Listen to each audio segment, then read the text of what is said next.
Hello and welcome to Coffee with Dr. Carla. I'm Dr. Carla. This is Fatima, and we are so glad that you're here with us. Our goal today is to talk about a variety of mental health related issues and hopefully start to end the stigma surrounding them. So we're going to talk about love languages, right? And how you have, upon discovering these, how you are trying to put them to use in your marriage and have them still resonate culturally and perhaps even religiously, within your life and with your loved ones. So I'm curious, maybe how did you even find love languages? What was that introduction like? I was ready to kill my husband. Okay. Who I've been married to for 17 years. I felt like I wasn't being heard. So I was talking to a girlfriend one night, and she's like, "Have you ever read The Love Languages?" And I was like, "No, what's that?" And she's like, "Well, it's a book, and it talks about the different ways that people show love." Right. Yeah, and just in case you don't know, Dr. Chapman has written The Love Languages. He's got them for kids, he's got them for teens, he's got them for couples, he's got them for singles. He's also done the 5 languages of apology. That is really interesting as well. So he's a very interesting researcher, and he's put some really good practical information in his books. Sorry, but no. but important to know because it's been around for decades, and so many people don't know about love languages. Yes, and I will definitely be buying that for my husband to read, the apology one. Right. Not for me to read, but for my husband. There you go. And one of the things that I was hoping to do is my husband and I, he's an amazing man, but as we started having children and different expectations and different pressures, our relationship shifted. Just like in a lot of relationships. I was going to say that's cross-cultural. Yes. Unfortunately, yes. But there were certain things that I was still expected to do within our marriage that didn't change. Dr. Carter, and it was making me feel a bit angry and resentful, and I needed a different way to cope and be able to express myself in a way that would allow my husband to kind of understand. Right. Because I truly believe that men speak a different language. Well, and if we follow what Dr. Chapman says, we all have a different language that we speak. Absolutely. Absolutely. So right. So for me, it was I ordered the book. I started reading it, and as I was reading, I looked over to my husband. I said, "Wow, I really think that this is your love language. This is mine." And then I also started to kind of observe everyone else around me from that lens, to be quite honest. My mother-in-law, my father-in-law, my sister-in-laws, my siblings, and how we even interact with one another. Oh, yeah. It was truly an eye-opener for me, but also now that my children are also older, so I've just ordered actually the child one, and I actually give it to out when people have kids. Nice. And I have teens, so I started to read the teen one as well. Okay. And one of the things that it helped me to kind of discover is my own love language. And so what is your love language? Words of affirmation. Mine too. Yes. But I truly believe, like what the book says, that we all have we speak all the 5 love languages, but one is more dominant than the others. Right. And for me, it is words of affirmations.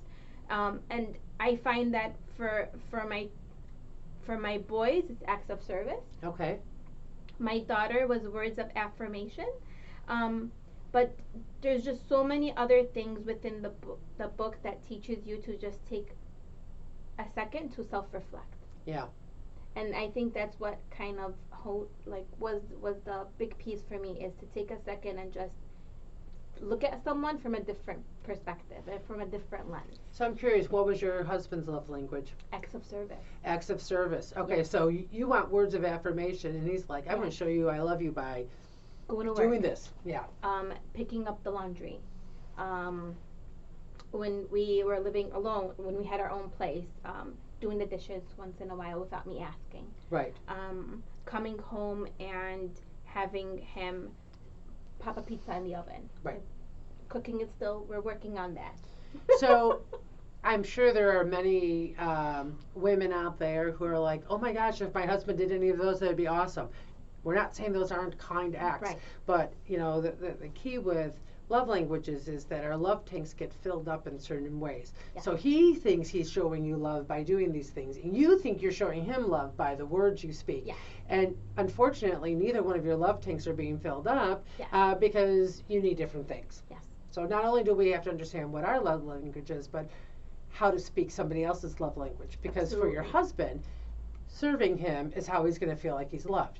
For you, him saying, oh my gosh, Fatima, I so appreciate that. Oh my gosh, you look beautiful today. That's how your love tank is going to get Absolutely. filled. Right. And these are things, Dr. Carter, that I felt like it was hard for my husband to even articulate. Sure. So him telling me that he would like for me to cook dinner, those are things that I was doing every now and then. Right. As my schedule got busier with school and work and kids, it kind of my go-to has been just throw something in the oven. Sure. And let's move on.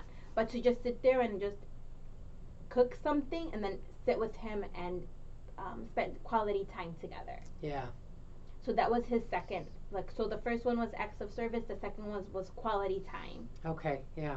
And for me, it was it allowed me to kind of take a step back and just say, okay, this is how he feels loved. Right. So for me, it was kind of saying that in order for my husband to feel like I appreciate him and love him, for me, it's saying it, but for him, these are the things that I need to do or can do in addition to everything else that we were doing. I think for me, it just allowed us to have a conversation on something that neither one of us was an expert in. Good, yeah. In the relationship, if that makes sense. Sure. So you said you discovered it when you felt like killing your husband. Yeah. So, I'm going to go on a limb here and say that perhaps that urge to kill him is less. It's still there. I don't think that will ever go, Dr. Carter, but we've come a long way. Good. To at least start at a point where we can communicate in a way that is loving, right, but also has boundaries and has kind of those important messages that I need him to hear. So I know at one all his problems. Yeah, of course it is, right.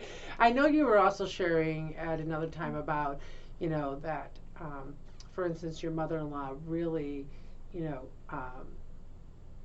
finds pleasure in serving and cooking and whatnot. But you shared a couple other pieces, in regards to love language, as well. So I'm just curious, what's the observation you've made in that regard, and if you don't know about this, then I think this story will kind of exemplify why that perhaps learning about it might be helpful. Right. I think for me is sometimes we assume certain things about people. Right. So I assumed that my mother-in-law loves to cook it and gather and have her home always open and inviting, and she absolutely finds pleasure in that, and that's part of what makes her and special. But as I was reading the love languages, and as I was kind of just observing my relationship with my husband and my kids and everyone around me, I couldn't help but question, is this her love language, or is this an expectation that she puts on herself in order to be seen, valued, and appreciated? Right. From a cultural perspective versus her true love language. Yes. Yeah. So how interesting. So, but the important thing is that you've also demonstrated is that if there is a desire to kind of explore and investigate, you can choose to do things differently, right? Absolutely. Yeah, and even within the cultural norms that that are there in your family and in your life. So hopefully you guys will check out the love languages. So many great resources. If you go to the website, there's a quiz, so you don't even have to guess. And they talk about Dr. Chapman has got some really great resources online. So remember, you could change your thoughts, discover your potential, and transform your life by focusing on your overall well-being. So until next time, continue working on being the best you possible. Bye now.